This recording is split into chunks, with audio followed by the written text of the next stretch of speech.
On WGHT Radio, it's Jimmy Howes. I'm with Greta Latona. And joining us this morning, former member of the Knickerbockers and the Righteous Brothers, right? Jimmy Walker. Jimmy, thanks for joining us. Well, you're welcome. Appreciate it. The most famous bands that came out of New Jersey, you could say it's Bruce Springsteen, or you can say it's Lenny Welch and his crew, or Bon Jovi. But the Knickerbockers, who a lot of people say sounded like the Beatles way back when, came right out of New Jersey. What town and how did the Knickerbockers get their name? Buddy Randell, the saxophone player, lived on Knickerbocker Road in Dumont, New Jersey, which is just north of Bergenfield, where the Charles brothers, Beau and John, lived. And then I later moved from New York, and we hooked up in Bergenfield. And Buddy already had the name Buddy Randell and the Knickerbockers, and then we shortened it to the Knickerbockers. So that's where we got the name from. And everything was named Knickerbocker back there. Yeah, right. Knickerbocker Liquors, Knickerbocker Floors.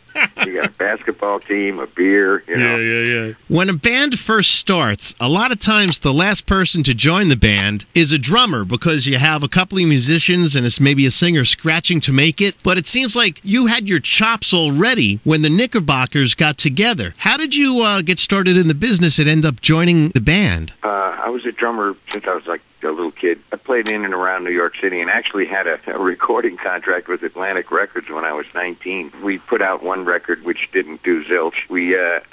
My folks moved out to New Jersey when I was 17, so I was still going back and forth to New York to play with the band that I was originally with, called the Castle Kings, which was again named after a street, Castle Hill Avenue. It's like the thing to do, I guess, back there. I hooked up with those guys just by chance.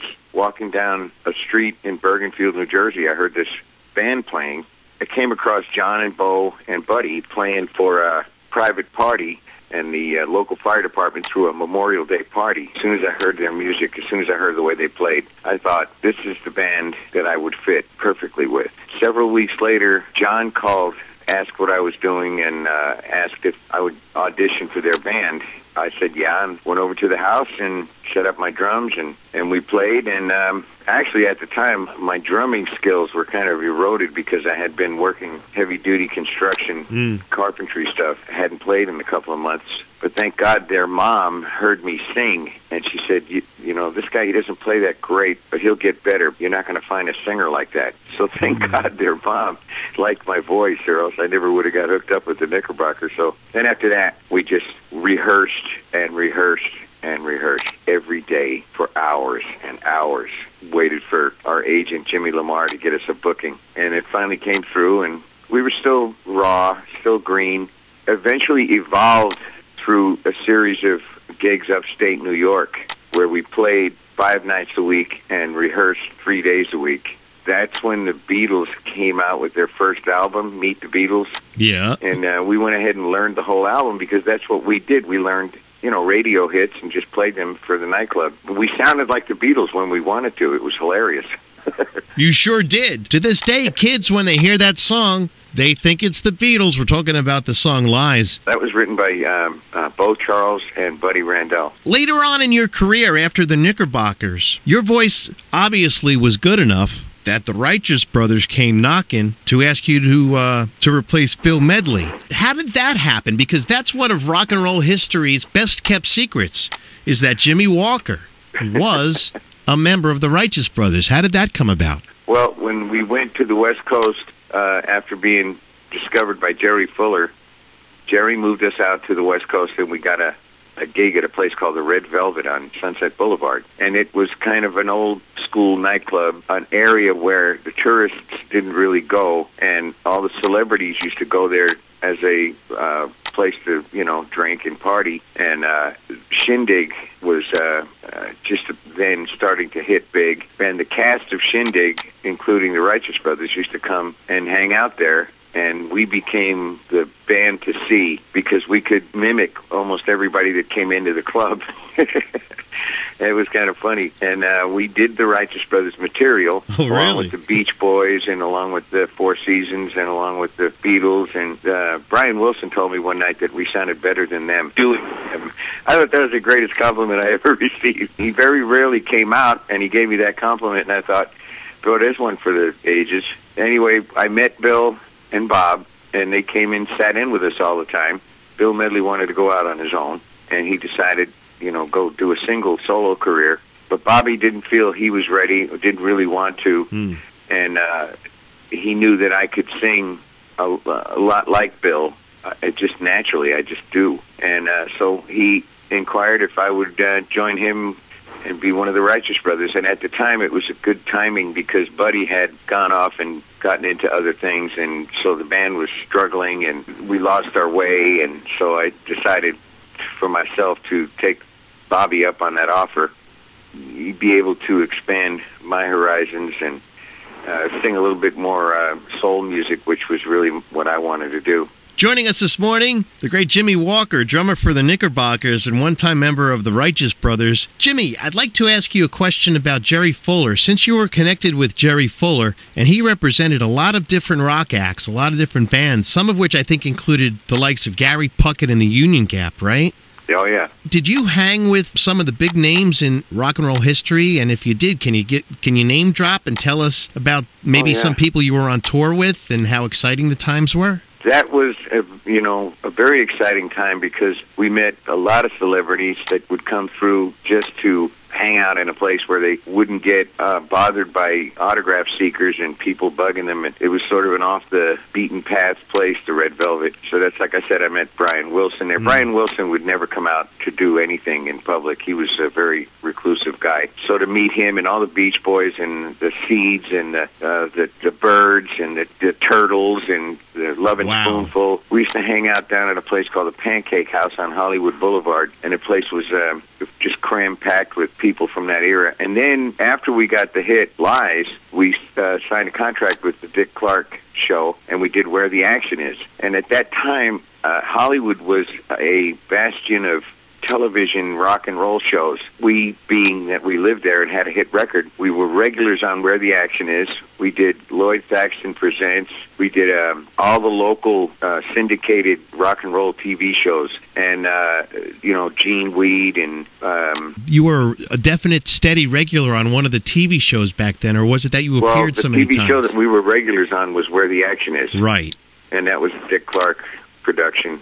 We did that for, I guess a good part of a year. We did 2 national tours with Paul Revere and the Raiders and the Rascals. It was a really exciting time in the music business because it was before they began to program everything and people were free to express themselves musically, and it didn't seem like there were people telling them you have to sound like so-and-so in order to sell records. This is the formula, because everybody was different. Picture of Jimi Hendrix today, he probably wouldn't even get a record deal, so or the true, Love and Spoonfull. Their tunes were so different, or the Young Rascals. All these bands were doing their own thing and creating a sound and a style that was so varied and accepted by everyone that today everything's formulaic and everything is predetermined and recorded with a close eye to selling records rather than expression. I thought the 60s was probably an extension of the 50s, which was an explosion of musical styles, the English invasion. It just seemed like everybody was looking out to create a new sound. And that was the way to do it. It wasn't, let's sound like, in order to get a hit record, you have to sound like this. Yeah. And so everybody was doing their own thing. And I really thought that was a great time. I mean, we met so many people on Where the Action Is, because everybody came to the West Coast to do all the rock and roll television shows. So we met them all as they came through. It was really fun. Such an exciting time. Are you still close with the guys from the Raiders, or do you still see the Charles Brothers? I saw Paul right here in Vegas. I saw Paul. Bill Medley has a show that he does, or was doing, with Paul Revere and the Raiders. His son, Darren, was singing with Paul Revere and the Raiders, and they were formed a kind of a show between Paul Revere and Bill Medley, and they kind of used some of the same musicians. And I saw them here in Vegas about a year ago, and hadn't seen Paul in years, and there's a character. Yeah, everyone that I know that knows Paul Revere can tell you that he's way out there, but in a good way, right? In a good way. Oh, yeah, no, he is truly a funny man with a kind of a comedic, jaundiced eye at himself and the business. He's very funny. Of course, Jerry Fuller and I still communicate. That's wonderful. At least once a month. And also Beau. and John. I talk to them all the time. When Lies was released and you recorded it, did you and the guys sit back and listen to the playback and say, oh man, this sounds like the Beatles? What happened in the studio? No. When it was written, Buddy and Beau were up in a motel room up in upstate New York where we were playing in Albany, and they wrote the song. And Buddy said, you know the first riff on I Want to Hold Your Hand where the guitar plays this? Yeah. I hear a word right after that. Da-da, lies.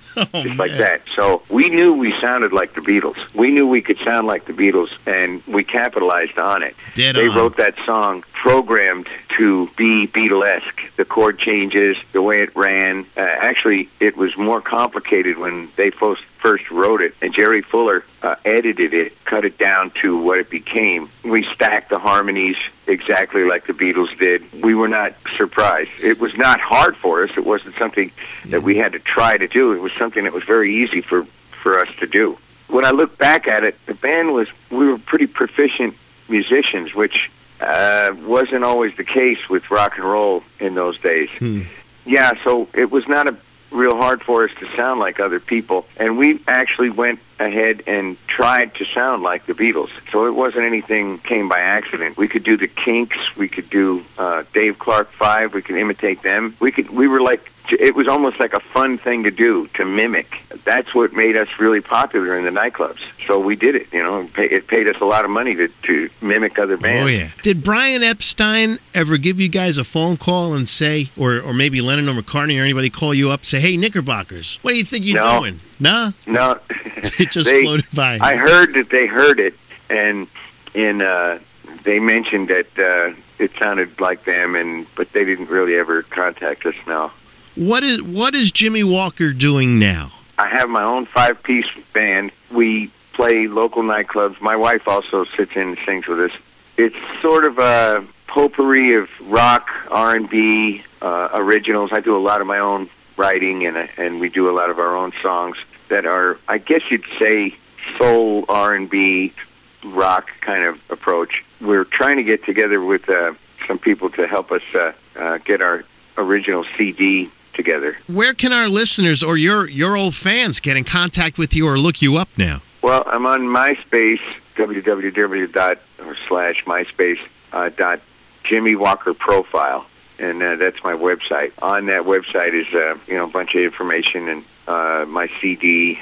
The CD that is called "Playing to Win," and that's one I recorded with an old friend from out here in Fresno.